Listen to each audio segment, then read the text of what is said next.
before him, Saul, and not treated very nicely. He had some problems in his life, and God brought some consequences upon him. And here in verse 5, we've been going down through here, and he's what sounds to me like he's committing himself, or maybe recommitting himself to some principles.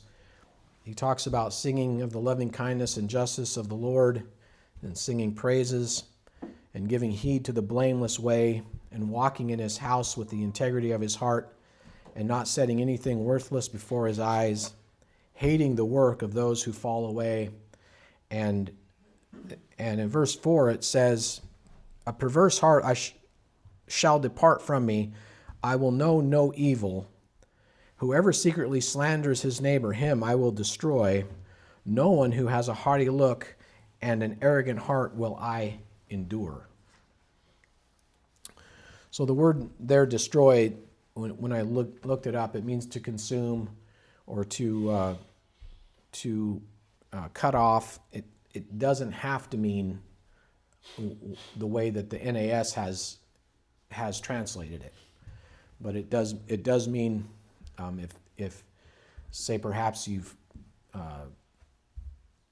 say you were a king and you realize that someone in your cadre, a vassal or something is out there doing bad things to their people, and you would, in righteousness and justice, remove them from their position that you had given them, and so by doing so you would be removing the evil from the land and out from under your dominion. And sometimes I feel the same way. We look around and we're blessed because we work mostly in the public. I don't have to go to a mill or places like I used to, where everyone around you has to show how much of a man they are by cussing and and using God's name in vain. So I can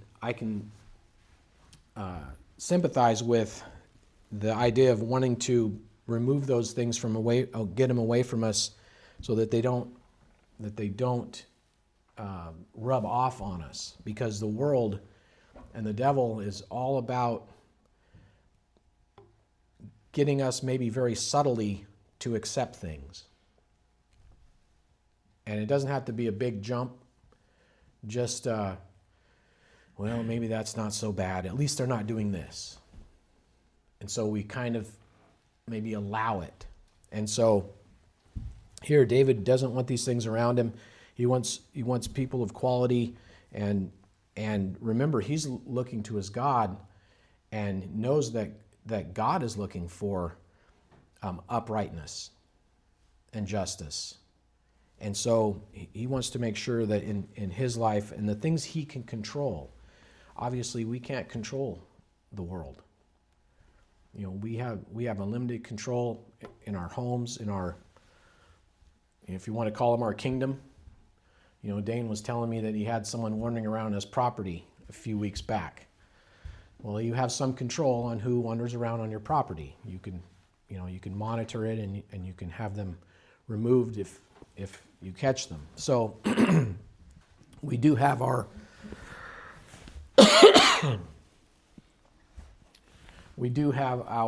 sphere of influence, and it might sound harsh, it might sound mean, it might sound uncaring and unloving, but we have to realize that at some point there are people who only pull us away from God. Their only objective is to tear down God and to try to separate us from him. So, and David, in his situation, none of us are kings, so we don't understand the whole thing, and we're not under a king, but this opens up a whole panorama of just how many people are in your close, within your castle, say. And then how many people are you over in the next layer out from that. So he had a serious consideration. He wanted all of the people in his domain and his control to be doing things that were right, doing things that are just, doing things that aren't oppressing people. John? Well, today we can actually compare it to what we have in this country or any country, because a leader has to surround himself with people that with something, because he's going to get counsel one way or another. Right. Because he simply doesn't know everything. So We don't? right. But well, some of them think they do. But yeah. You look at Nebuchadnezzar, and he had a lot of people that he gave him counsel, and some of them were very intelligent. But when you got into like Daniel and stuff, he just gave them the truth. And right. Wisdom. Wise counsel. Right. Yeah. That he desired. And you look at Mr. President there, you get some bad counsel. Next thing you know, you're blowing up countries and threatening to annihilate them, and all this stuff that you stepped into that has nothing. Get your facts straight. So, yeah. So it can cause devastation within your own kingdom if you surround yourself with falsehood, if you surround yourself with deviant people, and slanders are something too. You look at what happened to Absalom through David. I mean, he went out and said what a great guy he was, and he'd do something different. He was king. Yeah. And next thing you know, it caused a whole ruckus. I don't know if that ended in some sort of civil war, but I think it kind of did. There was a lot of people lost their lives because of that. And to take that, throw that out of your courtroom, you abolish all of it. Right. You're removing evil. You're removing evil from your jurisdiction. And you're talking about Nebuchadnezzar. I looked into him a little bit not too long ago. And if you were to look at the Middle East as an overall, like a picture of it, at one point his kingdom was enormous. Take a look at it. Get online. It was huge. And if you take this to the extreme, where all of the people who are serving you in these areas may be far removed, maybe hundreds of miles away from you, if you are able to remove the evil from your midst and from your kingdom's midst, what a different kingdom you're going to have. And plus, again, you're looking at a God that is desirous of righteousness and justice, and the blessings that he could bestow on your kingdom, on your realm, would be immense if you're able to do that. And so, and I know for just, having a home and having things in it that bless our lives, we have scriptures here and there, and being able to be reminded each day and every day. I go in to brush my teeth, and there's I should know what the reference is. 1 Corinthians, the love chapter. We have a plaque of it right there when I'm brushing my teeth. And people might say, well, that's kind of weird. Why would you do that? But it is a reminder of who I'm supposed to be before my God, and the love that he has for me and my family and his church. That is something that we need to be reminded of. And if we, in our domain, in what we can control, are able to remove evil from it, the God of heaven is going to recognize that and bless us for it. He pays attention. He pays attention to our lives. So he knows what's going on. And here, David is doing his best, as he sees it, to set nothing before his eyes that is worthless, and it says their perverse heart shall depart from me. People, as you look around in your circle of people, I'm trying to think if there's anyone who I would, not that I have power over them, but in people that I'm around, there's probably a couple who I don't interact with them very often because of the language that they use. It's like I have to talk to them sometimes because our jobs overlap. But I do not spend very much time because I know within just a few minutes the language is going to start going. And so that would be one that I would rather work with someone else on. But we don't have as much control as we would like many times. But here David really is a powerful man. He does. He can do a lot of good for his kingdom. It says, a perverse heart shall depart from me. I will know no evil. Whoever secretly slanders, John was saying, slanders his neighbor, him I will destroy. I'll remove him. And you would imagine it, just like in our day, of course, things might move quicker in our day, but I know when I was working out at like Palm Harbor, something would happen, and it would happen over here, and it would go through the office like a whirlwind, and eventually it would start to filter out into something happened to so-and-so. I remember one time there was a SIT. He was a supervisor in training, and on his crew, somebody had said something derogatory to a female, and within just a little while, the whole plant knew about it, and he was fired, and his foreman was fired.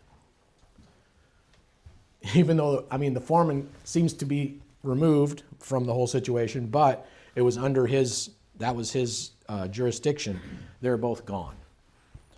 And so that company wasn't putting up with any of it because of the liability. This would be a little different, but the same idea. They don't want that in their midst. They don't want it in the company. And so here David is conscious that these things are there, these people are present, and there is evil, and he wants to remove it. It says, no one, going on in verse 5, no one who has a haughty look and an arrogant heart will I endure. Someone comes before the king, and I'm reminded of Haman. The aura, or I don't know if the aura is the right word, the persona that he must have put on as he trounced, is that the right word? Trounced around? What's the word I'm looking for? Pranced around. As he pranced around the king and thinking he was something. Well, obviously that when the king found out, he didn't put up with that. And so different story, but same idea. We as people, even a non-Christian, usually will gravitate toward good and right, and will reject things that are unseemly and perverted. Not always, but as a rule. And so here it should be all the more with the man of God, and it is. It goes on in verse 6, it says, my eyes shall be upon the faithful of the land, that they may dwell with me. He who walks in a blameless way is the one who will minister to me. So as he's desirous of removing the evil and getting it out of his realm and out of his sight and away from him and the things where they can destroy things, because that's what the devil's here to do. He's here to destroy our realm, destroy our kingdoms, destroy our lives in a bigger sense. Here he wants people close to him that are faithful. He says, my eyes shall be on the faithful of the land, that they may dwell with me. And the implication is, okay, now you've removed this bad governor or this bad housekeeper, whoever. Then there's a void there. You want to bring someone who who you see is faithful, who is desiring to do what is right, and fill that position with someone who is a pleasing character, who's going to uplift your household, uplift your kingdom, uphold justice, and uphold righteousness. And the king would be in a perfect position. He's got lots of counselors, he's got lots of people who work for him, and they would be the ones that would be able to say, well, this young man over here seems very promising. He's done this and this and this. He has these credentials, and he's excited about doing the things of God. That would be someone you would want to put in as a leader, or as an up-and-coming leader. And so there where it says, my eyes shall be upon the faithful of the land, it could mean he's looking for people that are faithful to fill the positions that are in need of faithful people. Much like God does in all time, but in our times as well. He's looking for faithful people who will be able to do the work that's necessary in his kingdom. He says, he who walks in a blameless way is the one who will minister to me. So again, the idea of surrounding himself with people that don't give offense. That doesn't mean they don't tell you the truth. In fact, David would probably be someone who would want to have someone that would oppose him in the times, which is a dangerous thing with the king, but he would want to have someone there who would oppose him in the times when he's kind of going off the rails a little bit. Saying, Your Honor, you're wrong here, and this is why. And not always a great position to have when the king can just away. I don't want to hear that. Away with you, and now you're having a dream and you get your head cut off or whatever. Just thinking about the two there, the one that got restored, the baker and the baker and the cupbearer. The cupbearer, I believe, got his head cut off, and the other guy got restored to his kingdom, restored back to Pharaoh. So that's a real thing in these times. A king is just that. He doesn't have to have a tribunal or a court or whatever. He can just say it, and that's how it is. And so as to being able to remove these people, he has jurisdiction to take care of any of the stuff that he's talking about here. He goes on, it says in verse 7, he who practices deceit shall not dwell within my house. So he's keeping an eye on what's going on very, very near to him. And he would have some understanding in this and wisdom in this, because we know of some of the problems that he went through with his family, with his kids particularly. And, he brought a lot of that on himself, but he was concerned with this. He who practices deceit, so those of his own household who are liars and cannot be trusted, even in our day, we want people around us we can trust, right? Don't lie to me because you know what I want to hear. I need to be able to trust you. I went over that a lot with the kids. If we have, if there's a situation where you've told us something that isn't true, how can we trust you? You don't kick the door open to, okay, kids, mom and dad are gone for a week. Have a good time. Take care of the house. If you don't trust, if there isn't that trust there, you can't do that. And so here, if you're putting people in control of things and very near you, and you can't trust them, that's a problem. That's a problem. And if you're like me, if you've ever read or listened to any of these stories about kings and queens and vassal states and stuff, there was a lot I was just listening to, I can't remember what it was now, a story where the people very close to the king or queen or somebody in power was like a double agent. So they weren't faithful to the king.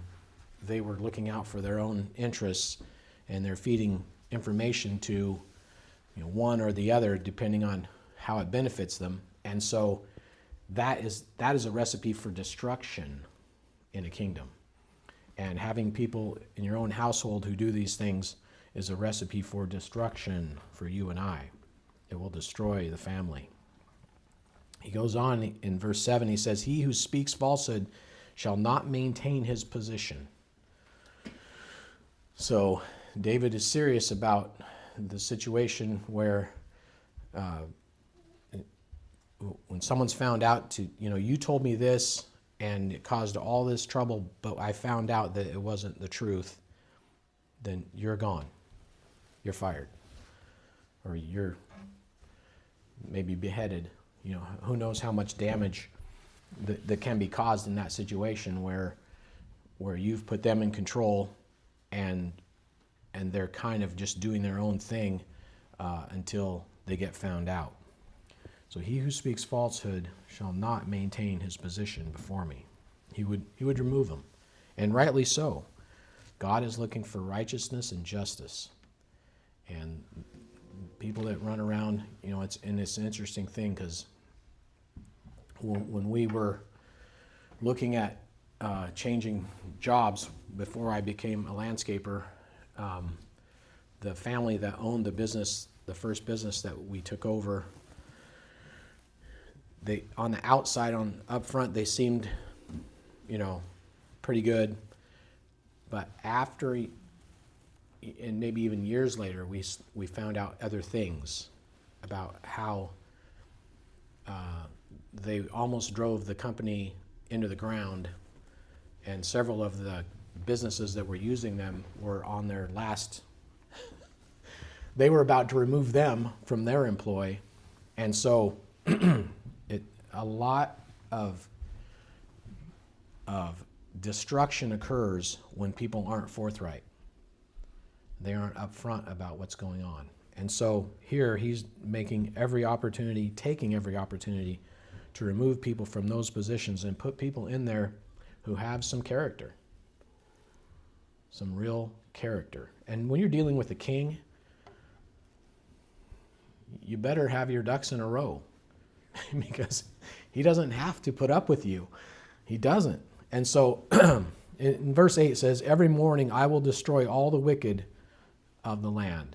So he made it a practice of every day of removing evil from the land. And this isn't going to really segue very well, but it makes me think of, I try to do the things I don't like to do first in the morning. If I have to make a bunch of phone calls and line up a bunch of appointments, I try to get that in and done so I can get on with things I want to do. And so, I'm sure this situation, and none of us, we see the need for these things, not putting up with these things and confronting them, but they aren't really things that we enjoy doing. Yeah, I've fired a couple people, and I can tell you, it makes me ill. It makes me ill, physically ill, to have to get to that point where you have that hard conversation. So I can understand why he would want to do it. As soon as he gets up, he's full of energy, he's refreshed, and he's taking care of business. Now, I don't know. Other people might like to wait all day, and I had one boss who told me that he gets really mad. He thinks about all the things that lame employee was doing, and at the end of the day, he's just ferocious. And he was a big guy. He's like I don't know, 6 foot, and he had to be at least 250 pounds. He's big. And so he just lets it eat at him, and then he goes out in anger. I don't know if he ever grabbed any of them and shook them, but that was how he did it. Christians are going to do it a little bit different way, and we should do it in a different way. But every morning I will destroy all the wicked. I will remove all the wicked of the land. I will take them from their position. I will cut them off, remove them from it, so as to cut off from the city of the Lord all those who do iniquity. Much like what God wanted from the Israelites. Remove the evil from your midst. When they would find immorality or even a child who was rebellious, they were to remove them from their midst. Not an easy task. Not an easy task for people to do. So, going into Psalm 102, a little bit of a change here. A prayer of an afflicted man for mercy on himself and on Zion. And it says in small letters in the NAS, and this is actually part of the text. The small letters at the beginning of these is part of the text. It isn't put there by the Lockman Foundation, if you have an NAS Bible. A prayer for the afflicted when he is faint and pours out his complaint before the Lord. So that is part of the actual text. Let me get back here where I need to be. So he says in verse 1, "Hear my prayer, O Lord, and let my cry for help come to you." So here we have, and this is a reoccurring theme in the Psalms. Many broken-hearted people, many broken people who are coming to God in their pain, their anguish, their sorrow, in their deep need. They're coming to God for help and strength. A prayer of the afflicted when he is faint. And we'll see, let's go down through this. The writer here is afflicted. He's in need of God's help. And it's something that he recognizes. There is in our world today, I heard something on the news the other day about, 50% or 60% of young people have anxiety. They have all these anxious thoughts, and they have all these things that press in on them. And sometimes it goes to the point of they almost disables them mentally. They mentally can't function. And hear my prayer, O Lord, and let my cry for help come to you. He recognizes that there is a God who can help him. God is the one who can help. And as our country gets further and further away from God, they're rejecting the one who is there to help them. They use all kinds of other things. They end up on drugs. They end up alcoholics.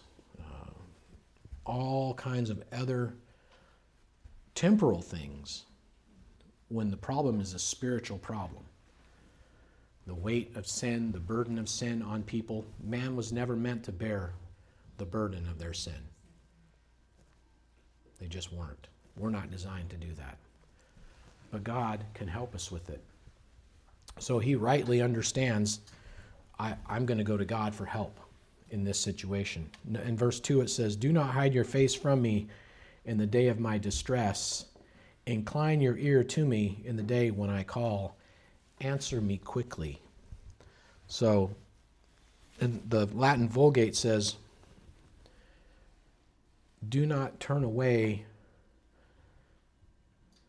Yeah, here it says, "Do not hide your face from me." And the Latin Vulgate says, "Do not turn away thy face from me."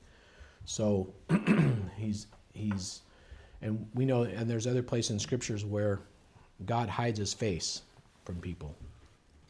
And the writer here recognizes he wants the countenance of God to be facing him. He wants God's attention. And you and I, when we get to those tight spots in life and things are going poorly, things aren't what we want them to be, we need God to be facing us as well. We need his attention on our problem. There's very little that we're going to be able to do many times. We may think that we're in control, but really, God is the one who can control these things. Doesn't mean he's going to, and whatever his affliction is, it doesn't mean that God's going to take it out of the way. It doesn't mean that God's going to say, you've got cancer, but I'm going to heal you and go on with your life. But he's going to help people get through it. Whatever it is. Death in the family, terrible accident, all of the things that are unforeseen many times. We have a God who is paying attention to those things. He's paying attention to our needs. Do not hide your face from me in the day of my distress. Incline your ear to me.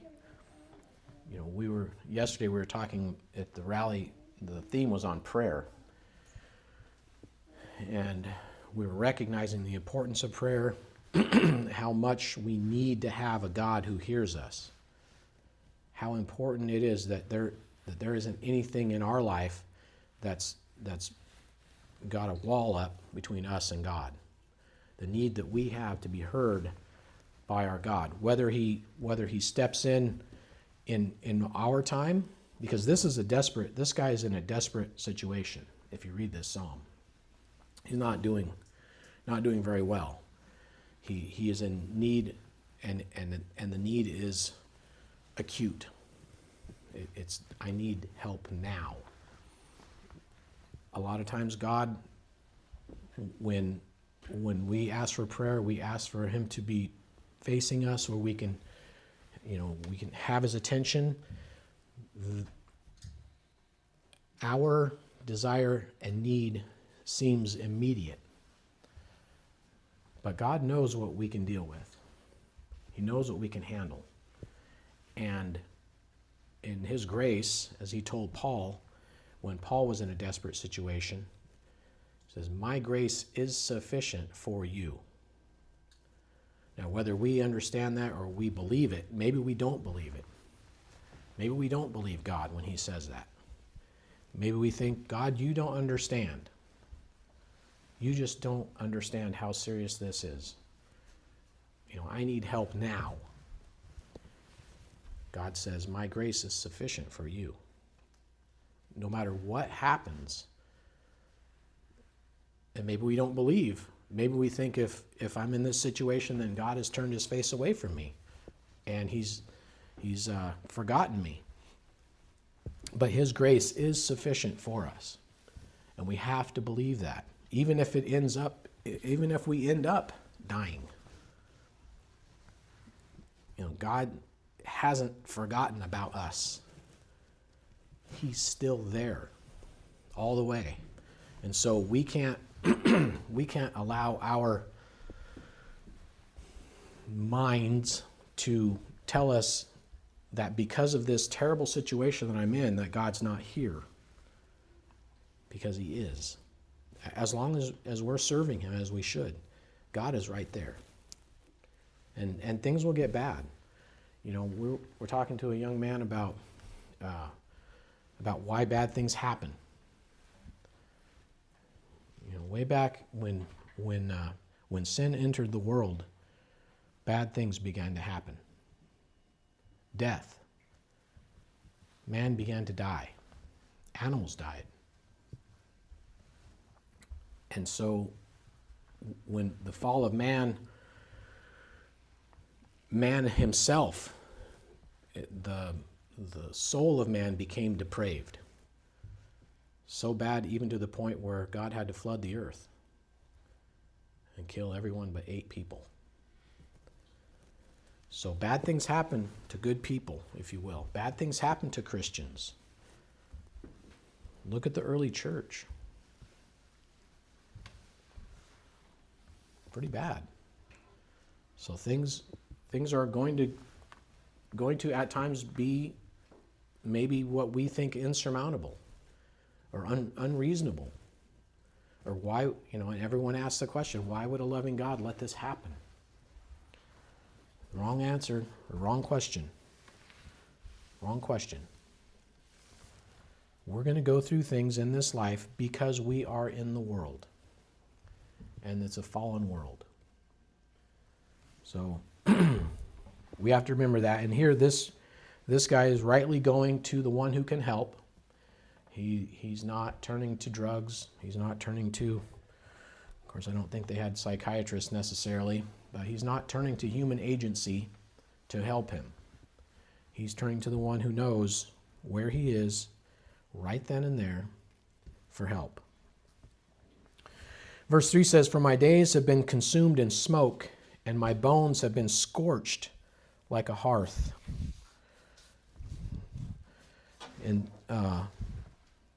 And you get this idea that, well, everyone's seen the diesel.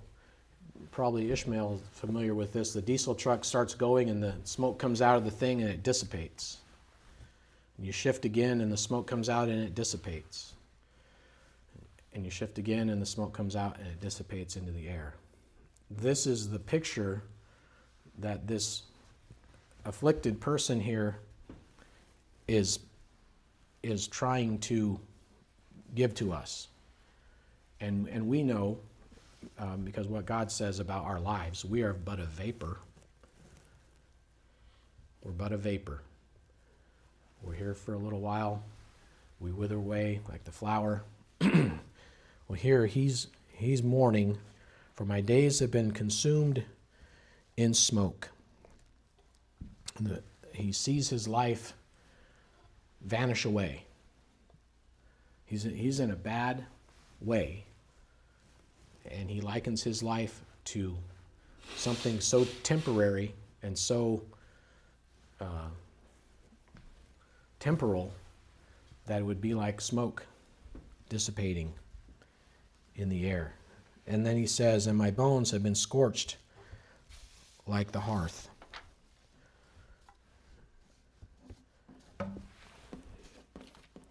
bones have been scorched like the hearth. Not a good place to be. He feels like he's been consumed by this life. And so I'm going to stop there. Well, on a down note, because that is a very, solemn, if you will, place to stop. But God is there, and God will help. And he's turned to the right place, the right one, that he can get relief. And God hears, and God knows. He knows who this afflicted man is, and he's asking for mercy. And he was going to the right place.